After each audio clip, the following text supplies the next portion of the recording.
joining us this evening to celebrate the 40th anniversary of Lumberton Medical Clinic. Let me start by introducing myself. My name is Ashley Brisson, and I'm here tonight to remember the late Dr. Richardson, David Richardson, and beloved physician of Lumberton Medical Clinic. For 27 years, who lost his battle to Parkinson's disease 5 years ago. When Ms. Wanda Botifer, the practice manager, asked me to speak, I immediately thought, what better way to remember Dr. Richardson than to interview former colleagues and family.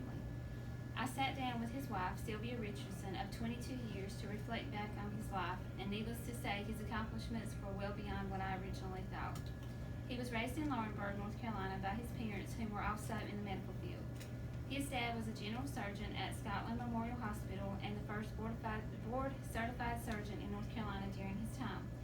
His mom was an ICU nurse who also worked at Scotland Memorial. He was the youngest of 3 kids. One brother, Jim, who died tragically at the age of 35 from an accidental drowning, and a sister, Phoebe, who passed away at age 54. Upon graduation from Laurinburg High School, Dr. Richardson attended UNC Chapel Hill, where he earned his Bachelor of Science in Business Administration. After graduation, he felt like something was missing. He decided to apply for medical school at Duke University. After meeting with school counselors at Duke, he was told he would need additional math and science classes. He enrolled at NC State, finished up the remaining prereqs, and then was accepted into medical school. He graduated in 1974 in the top 10% of his class and completed his 4-year residency at Duke University as well. His education would not stop there. He was chosen by his professor to study in Scotland for a year, specializing in immunology and inflammatory diseases. After his return to North Carolina, he decided to join partners with Dr. Jerry Devine and Dr. Ron Beasley of Lumberton Medical Clinic. Mrs. Richardson stated, David was fearless and always eager to teach and learn. She recalled he would often come home and start making phone calls to doctors at Duke. He saw that there was a real need for cardiology and oncology in the community, and he was determined to make it happen.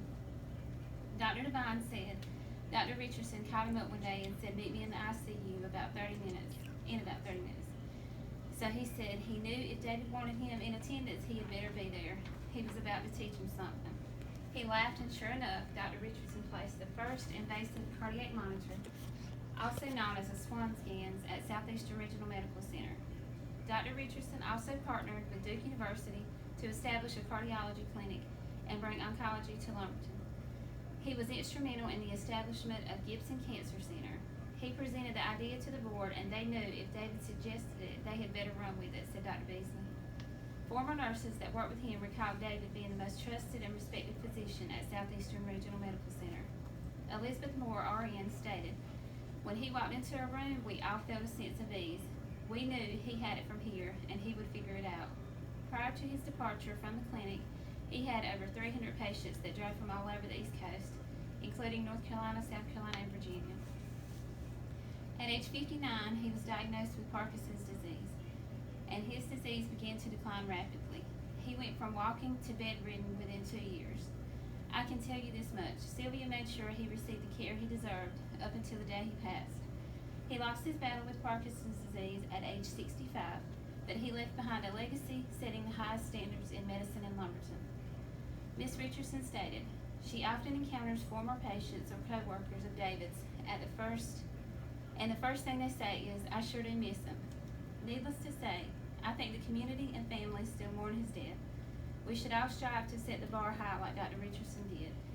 I will end by sharing one of the last things he said to me in regards to the care he provided to his patients. When you walk into a room, treat each patient as if it was your loved one, and they will never forget that. Let's do that here today. I think we owe it to our patients.